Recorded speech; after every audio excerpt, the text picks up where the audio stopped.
We now move to a slightly more general of hypothesis testing problem than the binary hypothesis testing problem that we have been seeing. This is the M-ary hypothesis testing problem, where M can be greater than or equal to 2. And in particular, I would like to introduce a very popular test or even an estimate called the maximum likelihood test, and a corresponding Bayes optimal test, Bayesian optimal test, Bayes test, maximum a posteriori probability test. It's called MAP test. These are very popular. They are, to begin with, theoretical tools, but they are also implemented in practice using some heuristic search approaches. Okay. So let me start by describing these tests. So in the M-ary hypothesis testing problem, again we look at the Bayesian setting. So this entire lecture will be in the Bayesian setting, where we assume that the unknown x, remember x is our unknown, is generated from a fixed distribution px. This is the prior, and the set of this distribution x is this x basically takes values in a discrete set. And this can take value 1, 2, 3, 4, or m, 1 up to m. So m different values. These are my m possible hypothesis values of for my unknown x, my m possible hypothesis. So each hypothesis explains the distribution of this observation y. So when the hypothesis is x equal to small x, the distribution of y is wx. This w is my channel matrix. W subscript x, remember, is the distribution of y when the input is x. So what is a test for this setting? A test, something we want to create, a test is a mapping G from y to x. So this test looks at this y, the observable, and gives an output x. So it tells you if x equals to 1, 2, 3, 4, or m. And the probability of error of this test, that's the criterion we use to evaluate the goodness of this test, is given by probability that g of y, the output of the test, is different from x. And note that I'm denoting x here by a random variable. That's because I'm in a Bayesian setting where the distribution of x is known and fixed.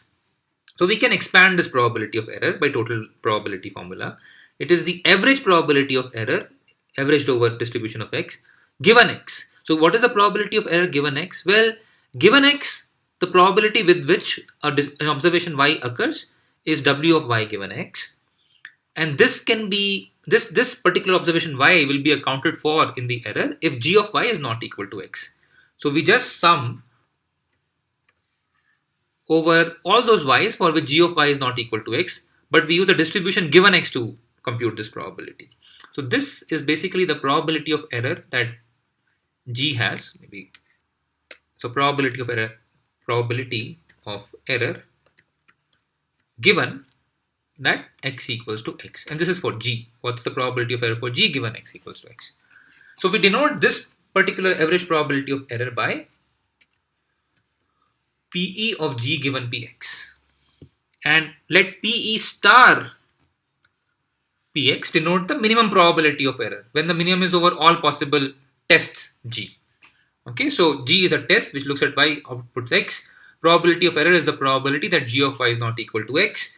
We denote this probability of error by PE of G for rule G given Px, and the minimum probability of error is the minimum of this error over all such rules G. Okay, so we have already seen this minimum probability of error for the case of two hypotheses for uniform prior, and we had an explicit formula for it, half into 1 minus total variation distance.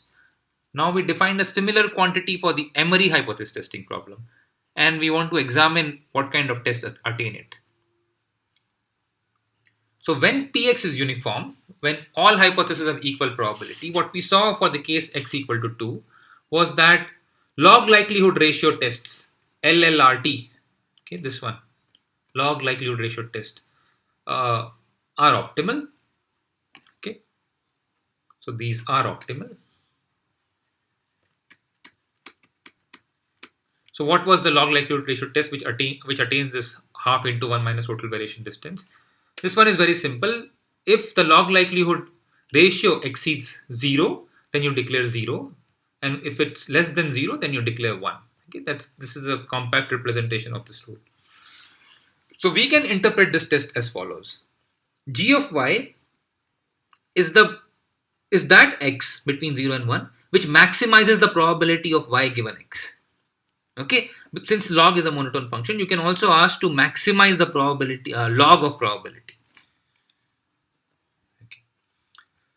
So this gives the idea for the more general test. We just apply the same rule, and this rule is very, very popular in statistics. It's called the maximum likelihood test.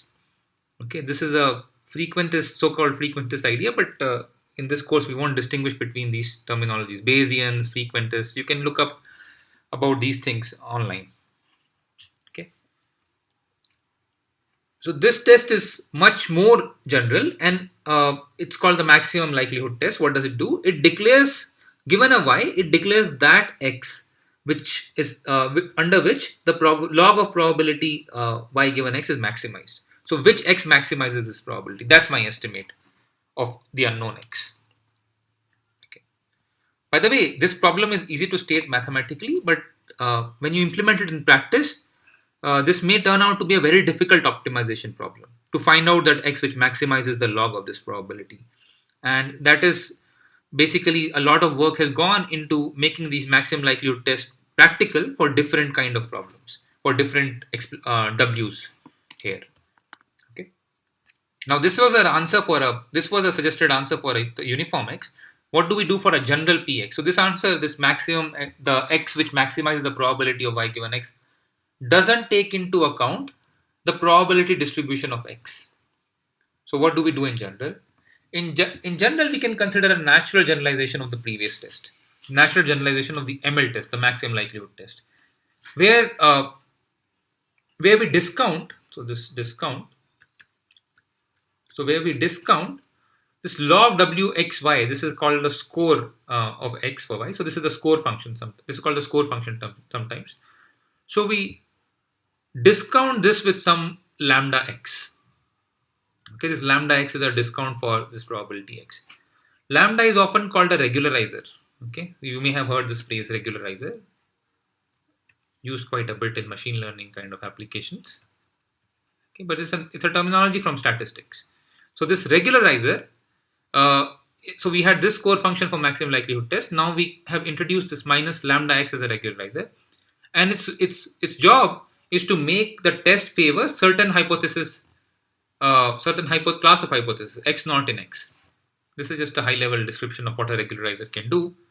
So let's try to see what mathematically this regularizer is doing.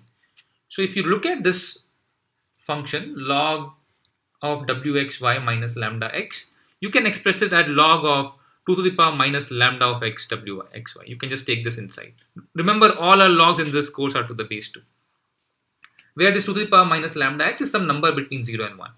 And therefore, what we are maximizing now, there's a log, but log is a monotone function. So what we are maximizing now essentially is this 2 to the power minus lambda x by wxy. In fact, we can normalize this whole thing by this weight that we have put here. You can think of this as a weight that you have put. And this weight we can normalize by this summation over x prime, 2 to the power minus lambda x prime. So this is just a normalization factor for this, so that if you sum these weights over all x, it becomes 1. Nothing will change to the answer of this problem because this guy here doesn't depend on y. So if you divide by a constant, it doesn't depend on x. So if you divide by a constant, still the maximizing x remains the same. But what is interesting now is that we can interpret this guy here as a distribution on x. So this is you can imagine that this is the probability with which x occurs.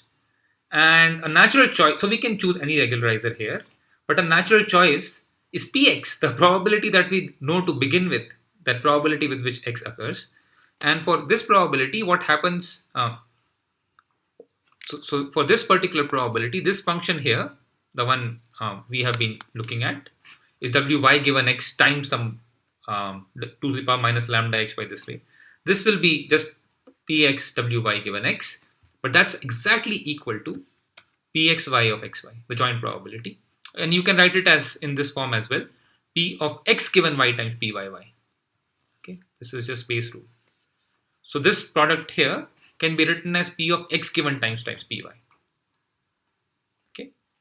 Therefore, for this particular choice of regularizer, this rule that we started with, looks like g of y equals to the, choose the x which maximizes this probability, p of x given y times py.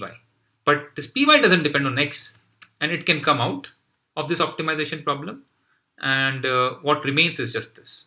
So this guy, it's a very interesting optimization problem. We came here through regularizers. We just started by some abstract regularizer, and then we argued that a natural choice of regularizer is the one which is the probability px itself. There's no formal reason for this. We just said this looks reasonable. And for this particular choice, this optimal rule G is just the posterior, this probability of x given y. So you have observed y, and now you're asking what is the probability of x after I've observed y. And you will choose the x which has maximum probability. That's the rule. This probability is called posterior probability. So prior probability is a distribution on x before you observe y, and the posterior probability is the distribution after you observe y. Okay, so since this denotes the posterior probability, this test is called the MAP test, maximum a posteriori probability test, MAP test, and we'll denote it by the subscript MAP here. So this MAP test is something natural to consider, but in fact what we'll show is that this test attains P star Px. So it's the optimal test for it. It minimizes the probability of error for a given Px. So this is the first, I think this is the perhaps not the first theorem that we are seeing in this course, but this is the first theorem I'm showing in this part. I can't follow on this, but yeah, it looks like this is the first theorem I'm showing in statistics. It's a very simple theorem. It says that this maximum a posteriori rule map is actually optimal in that it minimizes the probability of error for a given Px. Okay, so how do we see this? This proof is pretty interesting. So I would like you to pay some attention to this proof. Alright, so let's start with any G. How do we show something is optimal? So we show that whatever this guy attains, no G can beat it.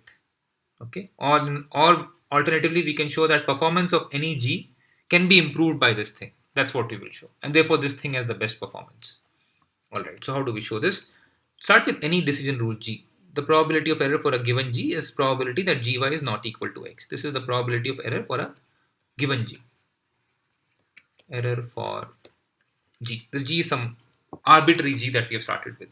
Well, we can expand this probability of error, but this expansion is done in a clever way. We have condition on the observation rather than conditioning on the x, which is the more natural conditioning because the problem is described in terms of distribution of y given x. Now we have condition on the observation y.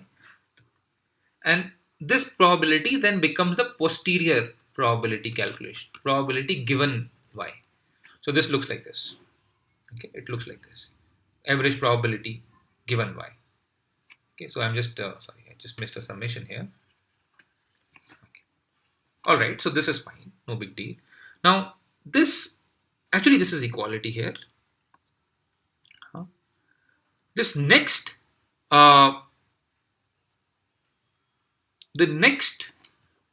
this reference is for this inequality here, but let me not distract you with this.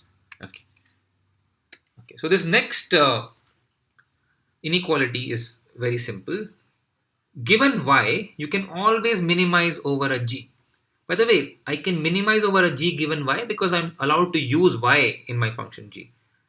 That's why I can put this minimum here. So any rule will basically, you should be able to put this minimizing g here. And that will only improve this quantity because all the py's are positive. So if you reduce each of the term, the average will also reduce. So this inequality holds. This is some g and I have minimized it over g. But what is the minimizing g for each given y? That's this rule. Declare the x tilde which minimizes this particular probability of error. Alright, so what is this x tilde which minimizes this probability of error? This x tilde which minimizes this probability of error is indeed the map estimate. Okay, this is this x, the minimizing x hat, I'm just calling it x hat, is actually g map of y. Okay. Therefore, this right side here coincides with the probability of error of of the map rule. So I'll write it here. So this is exactly equal to PE Gmap PX. So start with any G, and Gmap can improve over its performance. Therefore, Gmap must be the best one. So this gives this bound, and this implies that the minimum probability of error for any distribution is attained by Gmap. Okay, that's a theorem. All right. Okay, so that's what I wanted to tell in this class. So we saw maximum likelihood estimate for uniform case. Then we saw maximum a posteriori probability estimate, MAP estimate, for a general distribution. And we showed that MAP is optimal for a general distribution. It minimizes the average probability of error.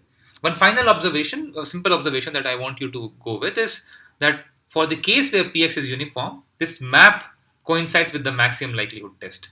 So indeed, maximum likelihood test gives the minimum probability of error for uniform prior. All right, that's what I want to say in this lecture. See you in the next lecture.